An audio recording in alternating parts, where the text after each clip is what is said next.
There we go. All right. As long as you actually signed in with your real name in the WebEx, and when I review the video, I can see your name, then you'll get the extra credit. So if you signed in with a phone number, then yeah, it's going to be kind of hard for me to figure out. So yes, to Cameron, DeepSeek.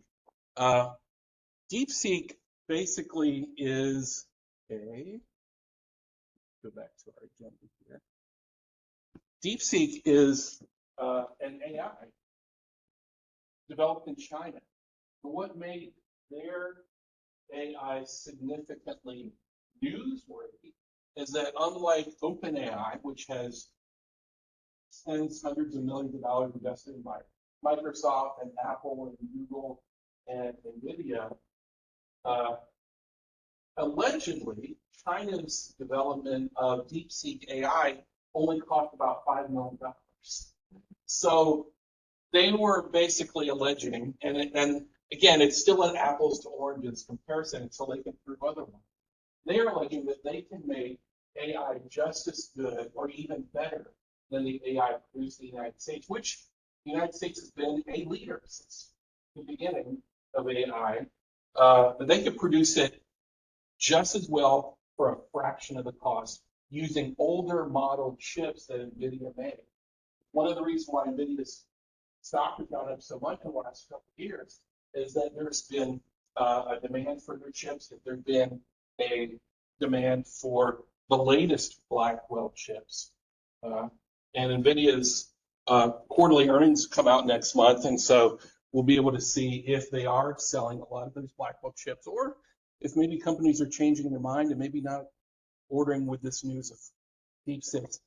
Personally, I think that the reaction was so overblown, and DeepSeek is not that new. It came out last year, but the version of DeepSeek that made the news yesterday, that caused all tech stocks to drop yesterday, that is their latest version. That's what's creating all the hubbub. For those of you that are in my investments class,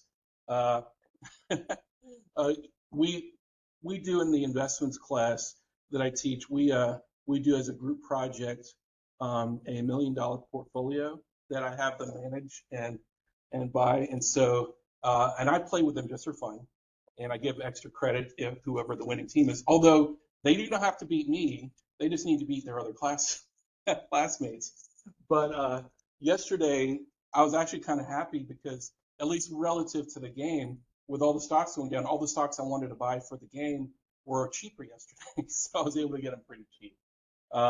So if you were students that took advantage of buying for your class portfolio, then yesterday was a pretty good day, especially since you aren't using your real money. I was actually trading with real money in my other account yesterday too. So that's basically what that carnage was. Again, I think it may be short-lived. I think that all the tech stocks, or almost all of them, are probably at market prices now. So if you have the courage to buy the quality companies that overreacted when a lot of sellers sold, then you could probably get in at a good price. And it wasn't just a lot of tech; it was ancillary companies that supply tech, or one sector that I saw drop significantly yesterday were energy companies. So particularly nuclear energy companies. I saw a couple of my trades in Constellation Energy, CEG, and another trade in BST, which is the other ticker symbol for a nuclear company, and SMR. Those all dropped significantly yesterday because a lot of the big tech companies, talk about Amazon and Alphabet, Google, Microsoft, some of them, to power those energy-consuming servers, actually are pioneering in using nuclear technology, which is clean energy, to power up these servers. So the stocks of those companies that build those nuclear power plants have been going up quite a bit, well, until yesterday, because they're producing efficient energy for big tech. All right.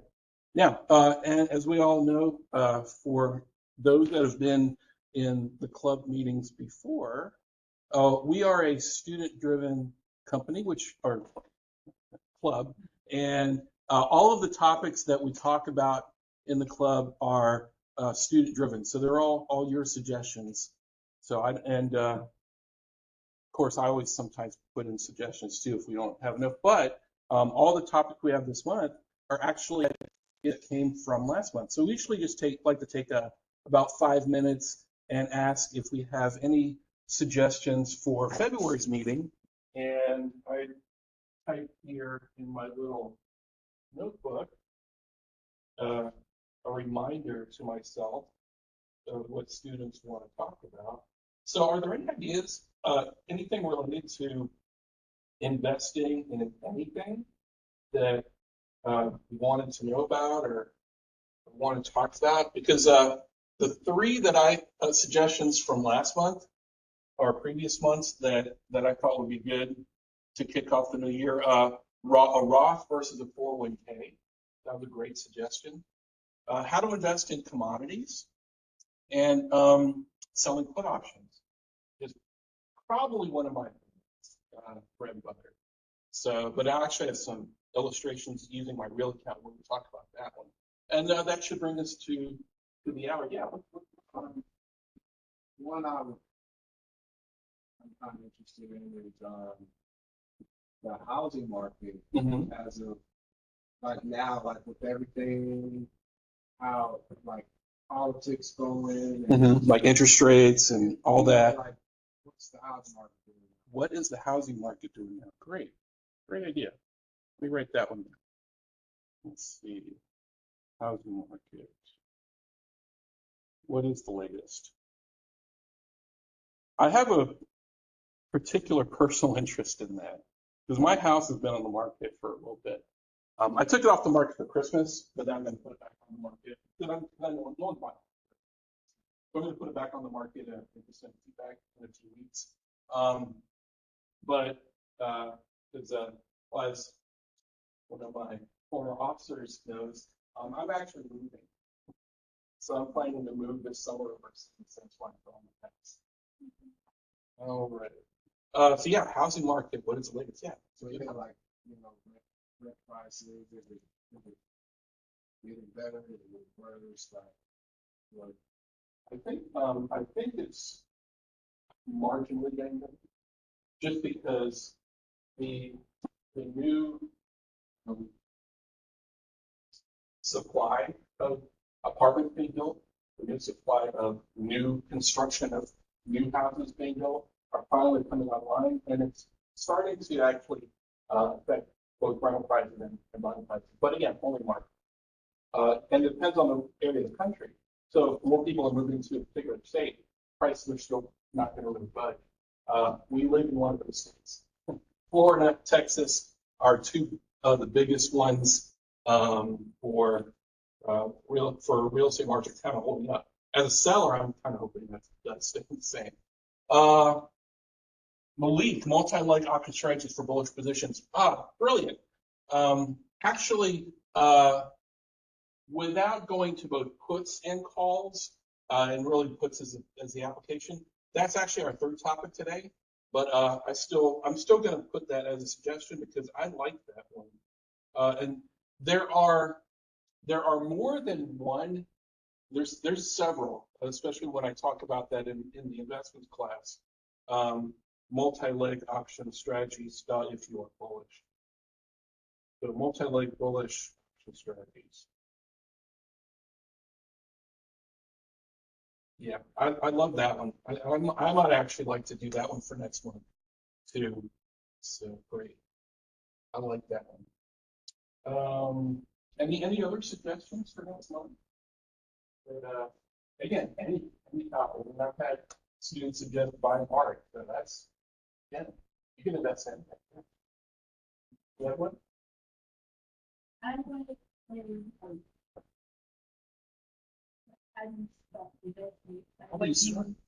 what you report and not reporting. Okay. That's what we've done before, but it's been a few months. So I think that'd be an excellent one to revisit. So what do you look for if you're trying to figure out whether or not to invest in stock. What are some of the measurements you want to take a look at? Yes.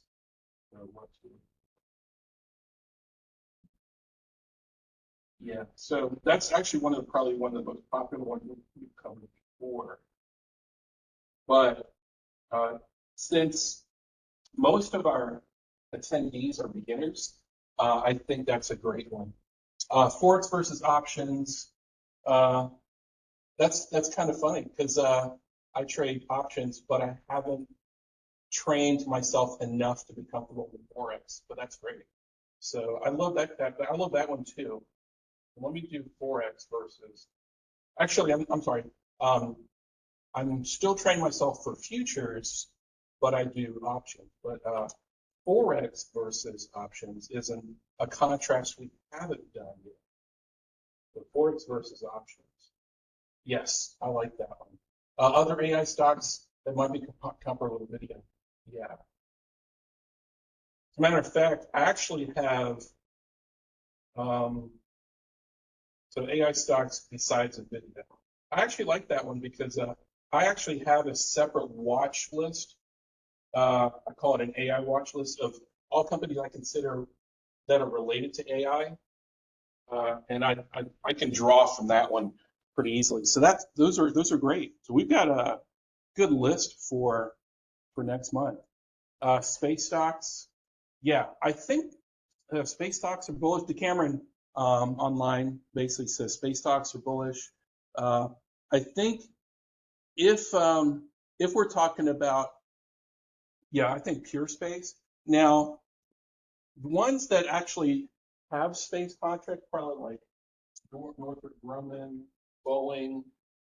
Some of them I kind of have to take a look at just because the commercial side kind of weakens it a little bit. But yeah, pure space, yeah, that's there's a lot of potential in that industry as well. I've been kind of bearish on Boeing for a while, although they just put out earnings and at least the stock's up today. So great suggestions, everybody. So a Roth versus a 401k. Take a look here. So there are some pros and cons, but really pros. And I say that just from personal experience. When I'm putting money into any of these two vehicles that are set up by the IRS, I put money into both. My favorite is the Roth, and the primary reason why is because you get the benefit of not having to pay taxes on the withdrawals, but also, which is my favorite part, not paying taxes on the growth. And the reason why that's key as a trader is that I'll trade inside my Roth IRA. So all those profits that I make, all the dividends that I make, I pay zilch on taxes, which is great. So there are different types of tax advantages. They grow tax deferred, so you pay the taxes when the money comes out of the 401k in particular. If your company offers a match, which again, this is something that the Roth doesn't have, take the free money. So if you have an employer that matches you like $1 for dollar or $1 for every certain percentage, at least take as much of the free money as you can. So for every bit you put in yourself, then there's a contribution to the fund. I always like to check the chat box just in case you guys have some messages. Roth withdrawals are tax-free after you retire, which is brilliant.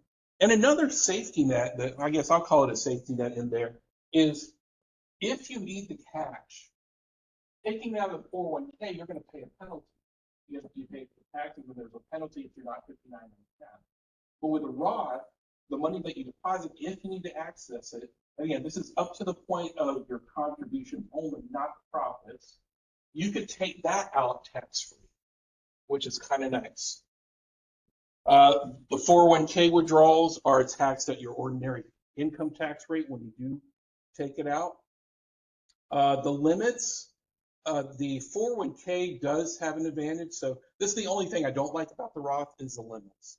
So you can only put up to $7,000 a year in a Roth. if you're under 50 years of age, and you get a $1,000 bonus if you're over 50. So the older you are, the government gives you an incentive to play catch up. If you're contributing to the 401k also, it's a no-brainer. I don't have to babysit it. It just gets taken out of my paycheck. I have a version of it, which is a 457 since I work for the school. So you could put up to $23,500 if you're under 50. If you're 50 or over, the government lets you put in a 30 up to 31,000 and a bonus of 75 additional if you have the cash to help play catch up. Investopedia again, which is a great site. I went ahead and just snatched this table off the interwebs, and as long as I can read your email list or have you already on the email list, I'm gonna send these handouts to you. So I put the handouts together for your topics, so at least the information is legit. But yeah, ideally, and again, this is I can only tell you what I do, is I contribute in both. You can use up to 10,000 from a Roth IRA for the first time buying. Yes, that is also another benefit, actually. I didn't mention that one because I was really focusing on the investment part, but yeah, the IRS, if to encourage home buying, they have an incentive where you don't get penalized if you need 10,000 from your Roth IRA for buying a house if you are a first-time home buyer. So if you haven't bought a home yet, and if you build up a nice little nest egg in your retirement account, yeah, you could take 10 grand out to help towards buying a house, which is yet another pro for the investment vehicle. Yeah, it's good stuff. All right. Let's pivot over to one of our other suggestions. We had how to invest in commodities. So let's talk about, first of all, what are investing in commodities? So that's basically materials or agriculture or energy. So basically like 4 buckets. There's livestock, so live animals. There's metals. There's energy. And then there's agriculture. So 4 basic buckets are commodities, stuff that we need to make other stuff or consume as a consumer. Those are commodities. So some examples off the top of my head that I came up with: metals, gold and silver. You got petroleum, oranges, pork bellies, coffee. Actually, chocolate is probably one of the best commodities going on right now. If you've noticed that the price of chocolate has gone up, it's because apparently there must be a shortage, but that's one commodity that's gone up quite a bit. Coffee has been bullish for quite a while. It is one way, besides investing in stocks and bonds or ETFs or mutual funds, to diversify your portfolio. Now, if you want to do it the old-fashioned way, you could buy and sell futures contracts, just like with the producers and the consumers do when they order these commodities. So like suppliers, for example, they buy and sell futures to protect themselves from either locking in a price if you're a farmer and trying to sell your commodity, or locking in a price to prevent prices you paying too much. So if you're a grocery store or a wholesaler, you would use a future contract to lock in a price if you think that that commodity is going to go up. Perfect example is eggs. So if you think egg prices are going up, you could buy or lock yourself into a commodity futures contract to lock in the price of eggs. So if the price goes up, at least you're guaranteed to buy that, from whatever chicken farm you're buying it from.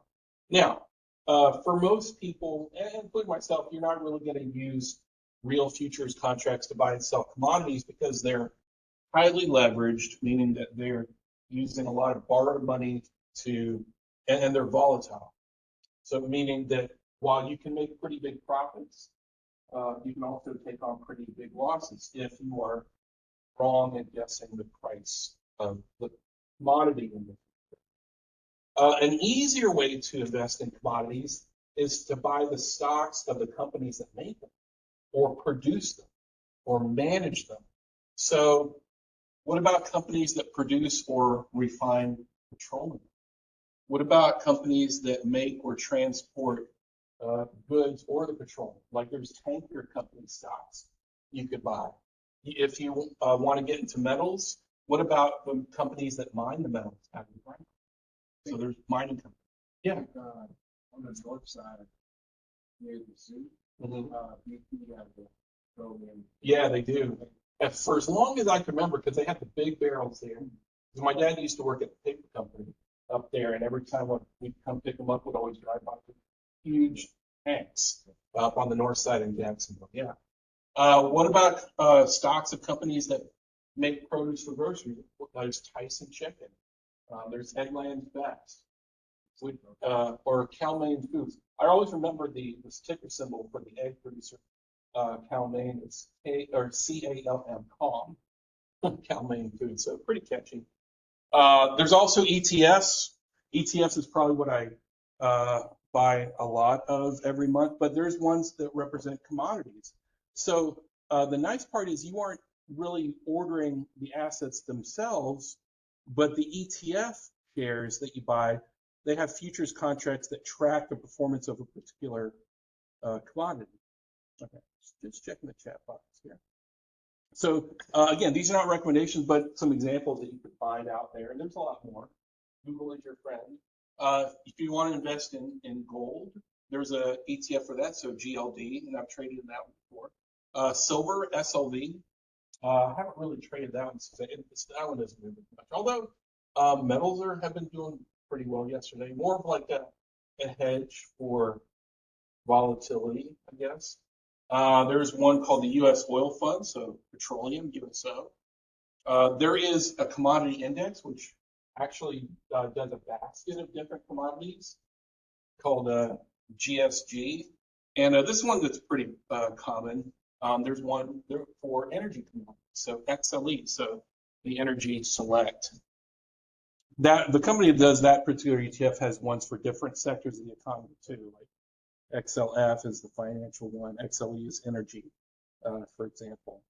So commodities, again, nothing wrong with diversifying your portfolio. Just do your homework and make sure that you take a look how the commodities are doing, and listen to the news differently.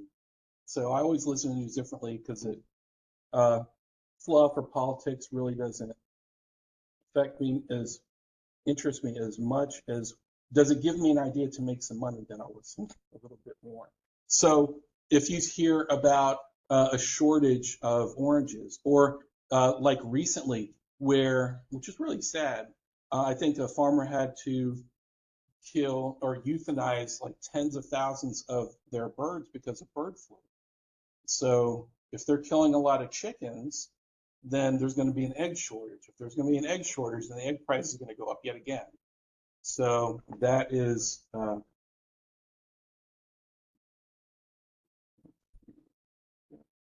so that can affect the prices of those commodities. It can affect the prices of stocks of those commodities as well. So news can give you some ideas. All right. I have a handout which I've used in a previous meeting last fall on my options primer, but what I'm going to focus on for this third topic is selling put options. So, and I'm going to really focus on a particular put option strategy, which is vertical put options. So this is, I pulled up one of my trading screens here in Tasty Trade where I do my options trading. But before I start that, let me talk about what selling put options is and why we want it. So first of all, what is a put option? So think of a put option is like insurance. So it's like selling an insurance contract. And the analogy I always like to use when I talk about it in class is, would you rather be State Farm, or would you rather be the guy having to pay the car insurance premium to State Farm to protect their car? Those of you that can see me online, I'm raising my hand. I would definitely want to be State Farm because you're collecting all those premiums from thousands of customers, and then you get to decide when to pay those out when they make those claims. So a put option's kind of like that. Now, a put in general, it's basically a contract to either buy it's a contract that gives you the right to make someone buy 100 shares of stock from you at a given price. So you're buying that contract to protect yourselves in case a stock price goes down. So like buying car insurance, you're buying an insurance contract, and let's say my insurance lasts a year. Within that year, if something goes wrong with my car, something happens, I can make the insurance company I could file a claim and get some cash. Right? So with a put contract, as like insurance, let's say if I got a share of Microsoft, and Microsoft is selling for $450, but I'm afraid that Microsoft stock may drop down below 400. So what I could do is I could buy quote unquote insurance. And so if I buy a put contract with a $400 strike price, what that lets me do, or gives me the right to do, is if Microsoft stock drops from 400 to say, or I'm sorry, from 450 say to 350, $100 drop, some really bad news happens. Well, this insurance contract helps minimize some of my losses. It gives me the right to sell my 100 shares of Microsoft to a buyer for $400 a share. So my loss probably lose $50. Even if Microsoft stock drops down to zero, becomes worthless, I could still cash that in or turn in, or the correct term is exercise that contract and sell it for $400. And they are obligated to buy it at $400. Now, that's if you bought the put contract. And just like when you pay an insurance premium, like I pay my car insurance premium every 6 months to State Farm, well, you pay, and it's the exact same terminology, I pay a premium to buy that contract. Now, an insurance contract, and just like a put contract, they both have expiration dates. So if Microsoft stock never drops to $400, then the premium that I paid for that put contract, it's lost because it's expired. So every single day, including nights and weekends and holidays, when you buy that put contract, it drops in value or over time until it becomes worthless on the expiration. So time works against you when you are buying not just a put contract, any contract. But our suggested topic today is selling put option contracts. So let's look at the flip side of why I like selling put option contracts. So let's say, and again, this is a bullish thesis that you have to have for the stock. Let's say I think that Microsoft's a great company. I actually do. It's the first stock I ever bought. I still own it. And I don't think that Microsoft stock is going to drop below, let's say, $395. So what I can do, or the reason why I'm doing this is I'm going to be like State Farm. I'm going to sell the contract. I get to collect the premium. Someone's going to pay me conceptually the right to make me buy 100 shares of Microsoft stock if the price goes down. But if I think the price is going to go up, what happens? I collect the premium. Time works on my side because every single day, including weekends, the value of that insurance contract, that put contract, decreases in value. and I'm still holding on to the premium that they paid. Well, if they never exercise the contract, or if Microsoft stock stays the same, or even if it goes down, which is the lovely part of this, you can still make money if the stock goes up, if the stock doesn't do anything, stays stagnant, or even goes down a little bit. As long as it doesn't go down to the strike price that they bought, then you can make the money. If they never exercise the contract, you get to keep the whole premium. So I'm going to put the chat box up, and then I'm going to explain using real numbers a little scenario here. So, for example, let's say Microsoft stock sells for $450 right now, and I want to make some money by selling the put contract, and I have a bullish view on Microsoft stock. So what I'll do is I could sell a put contract with, say, a strike price of $425, because I don't think Microsoft stock is going to drop down that low. Someone else on the other end of the trade is afraid that Microsoft stock might drop below $425. So they're going to pay me $100, which is the insurance premium, and I'm going to collect $100. So as long as Microsoft stock stays above $425 and they never use that contract, I get to keep the $100. So now, of course, there is the danger. What if Microsoft stock drops to $430? I can still keep the $100. If it drops down to $425.01 by the time it expires, I'd still get to keep the $3. You don't want to get that. You usually don't want to get that.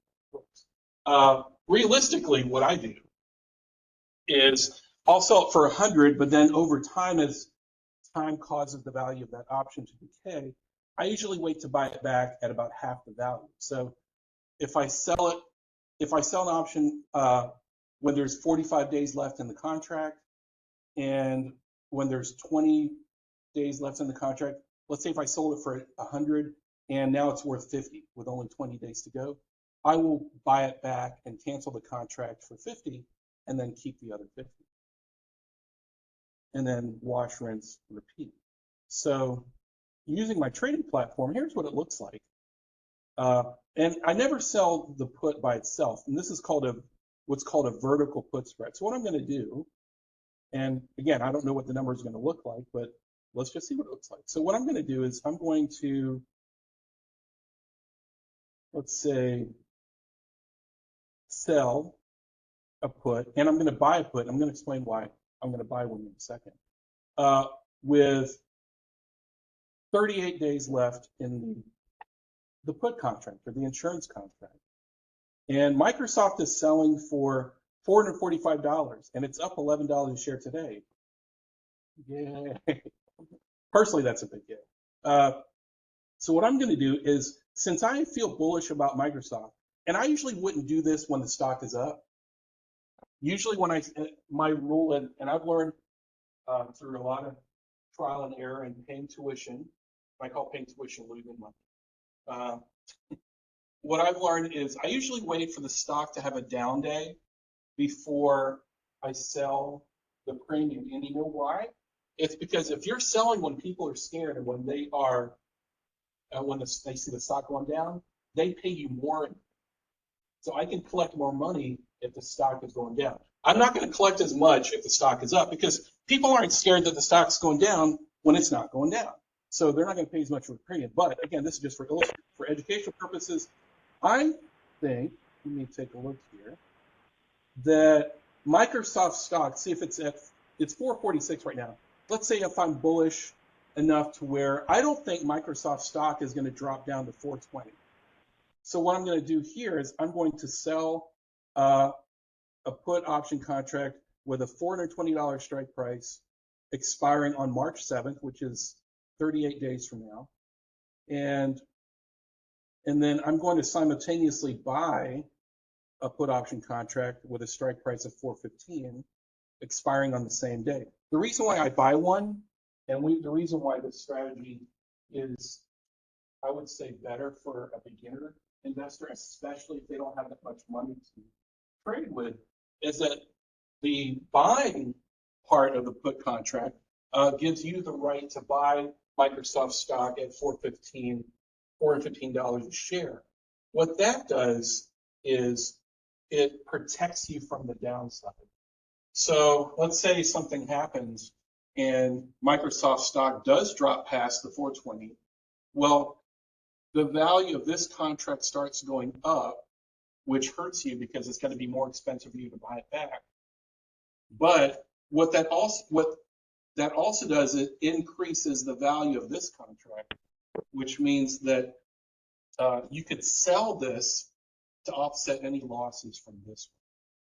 So by buying and selling simultaneously a put contract, you get to limit the amount of risk that you're taking. And that risk is measured by the difference between the two strike prices. So there's a $5 difference between the 420 strike price and the 415 strike price.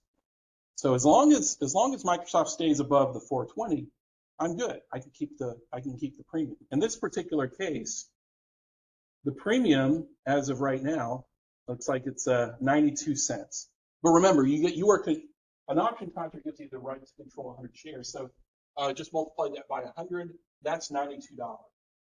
So if I sold this right now, I could collect $92, which is going to be automatically deposited into my brokerage account. Now, so how do we figure out how much we could lose or gain?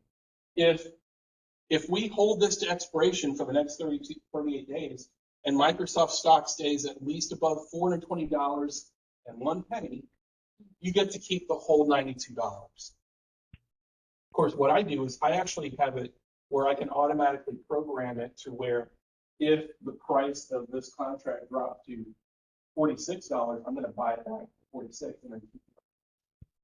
So I usually just do once I make a 50% profit, then I'm out.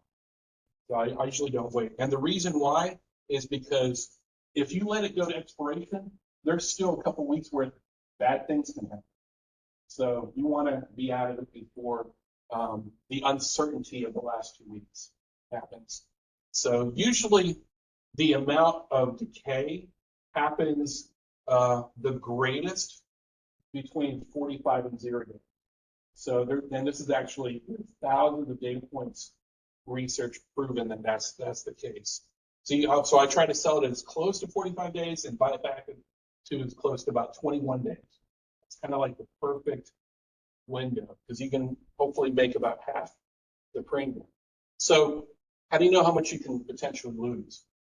The amount you can potentially lose is the difference between the two strike prices, less how much you collect in premium. So, and that will define how much you're risking. So how much money am I risking on this trade? So it's $500, which is the difference between the two strikes, minus $92, or in this case, it looks like 95 now.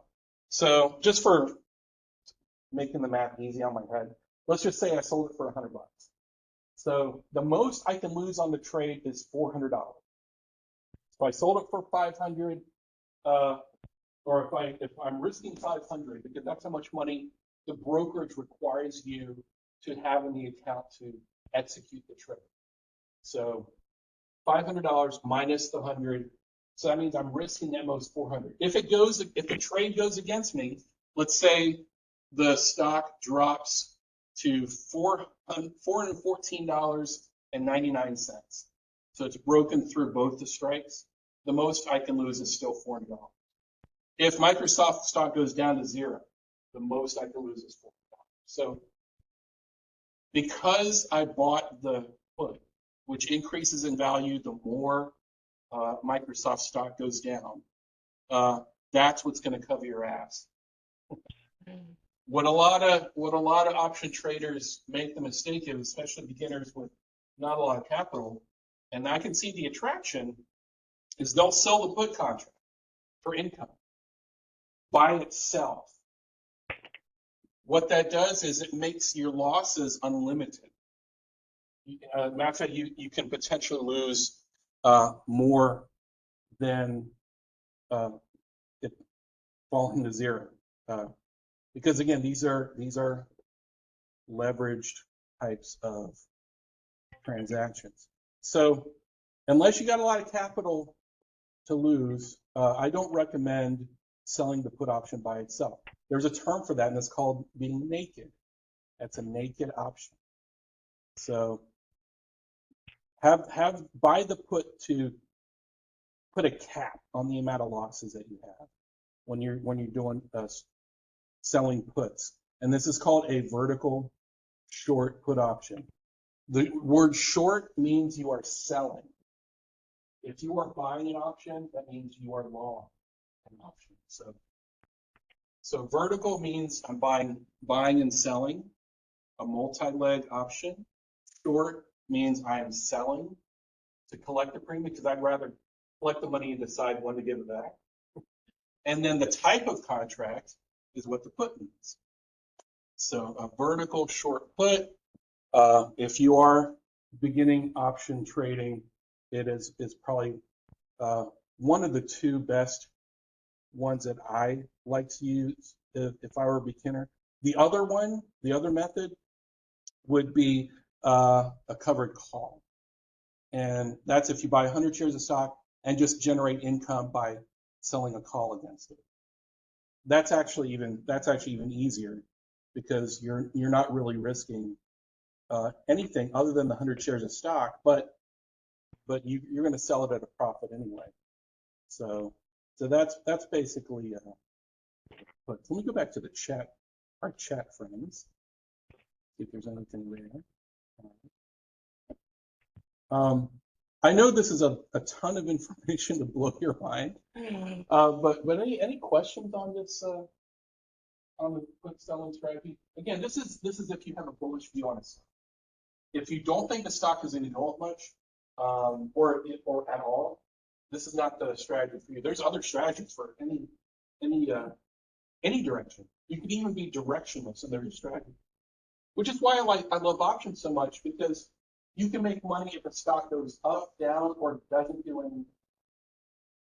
During COVID 2020, most of the option contracts that I pivoted to basically assumed that stocks would go down, and it was too easy to identify which companies those were: restaurants, movie theaters, cruise lines, brick and mortar stores.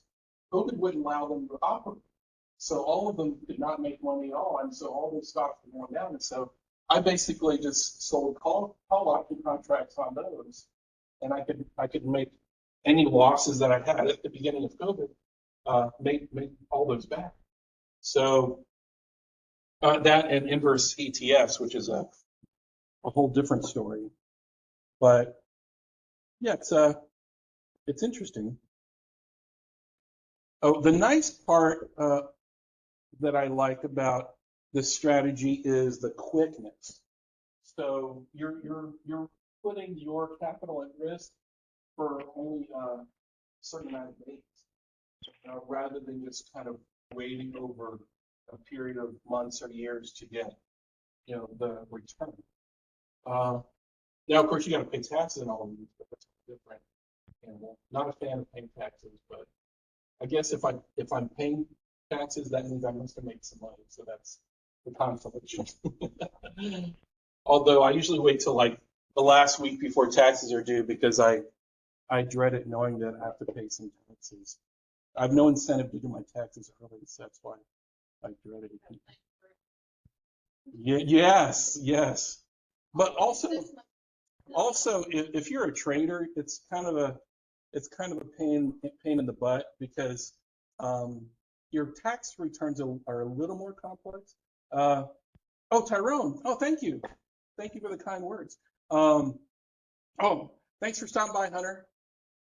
Totally happy that you were able to stop by. Actually, I could probably, since I'm recording this, I could probably post it in the Canvas class, which I've never done before, but that's not a bad idea.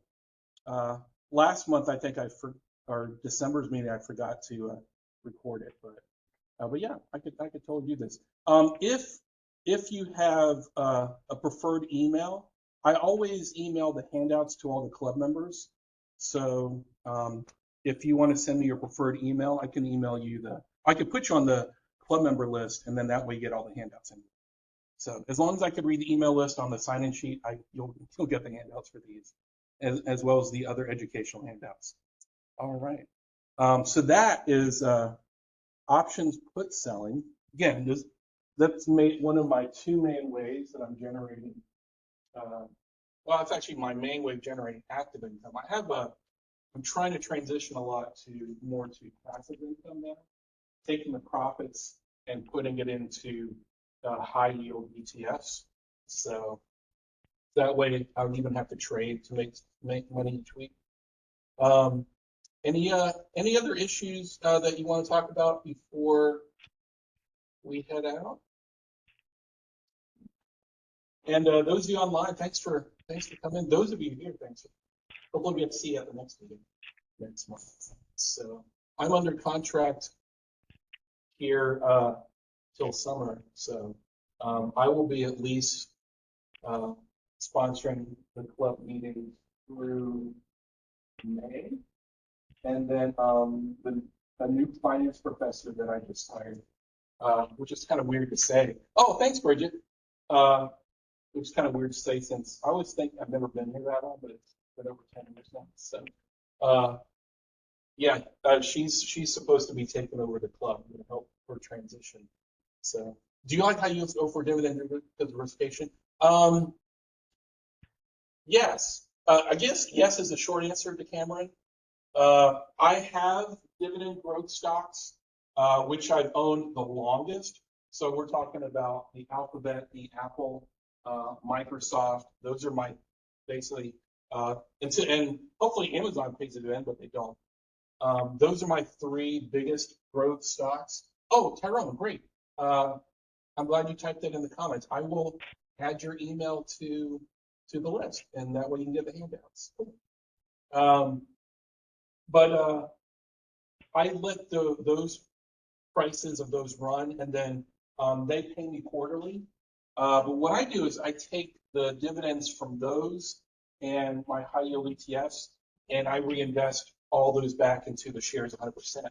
Now, with the exception of two high yield ETFs, I actually don't turn on the reinvestment button into those. What I do is I'll take the cash, and I have a little calendar in my notebook that tells me which ETFs to buy each week. And so I've got the calendar down to a science where I know which ETFs will pay me every single Friday, because I actually get paid each week, which is awesome because I get paid for sleeping or to play my Xbox. So passive is the way to go. So I usually have it to where the dividends I get, like in the first week of the month, I will use that cash to buy the stocks that will pay me in week 2 of the month, and then take the cash that pays me on the Friday of week 2, and then I use it to buy the ETF that will pay me in week 2. So I know when all of my stocks or ETFs pay, and I usually take the cash and buy those shares before they pay me. And the reason why that's important is because of what they call an ex-dividend date. That's when the companies have to go research and record officially who owns the shares. So as long as you are listed as the actual owner of the shares, then you will be deserving of the dividend that comes following Friday. So when I'm taking that free money and I'm buying the shares on a certain week, I want to make sure to make those purchases before that ex-dividend date. That way I'll be on the list for the payout on the following Friday. So again, it took a while, but I've got it down to where I know exactly week 1, week 2, week 3, week 4, and actually there's a week 5 I have there in too, because like January they have 5. So the last week of January, well, last week of this month, I need to take that money that I'm getting on Friday and put it into the stocks that'll pay me in the first week. So we had that actually as a topic a few months ago.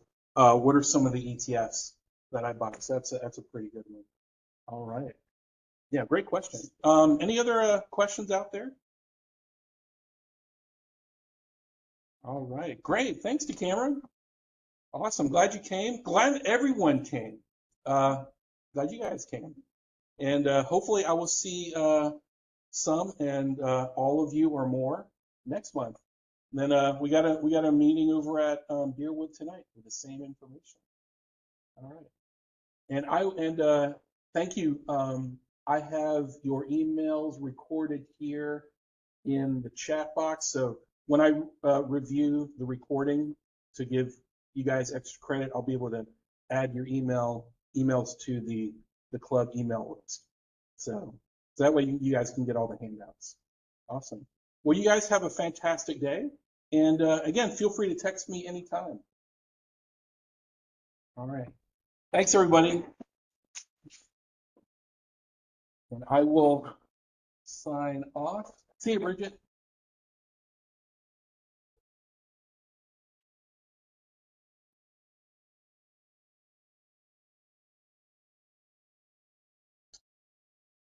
Right. Let's see. Stop recording.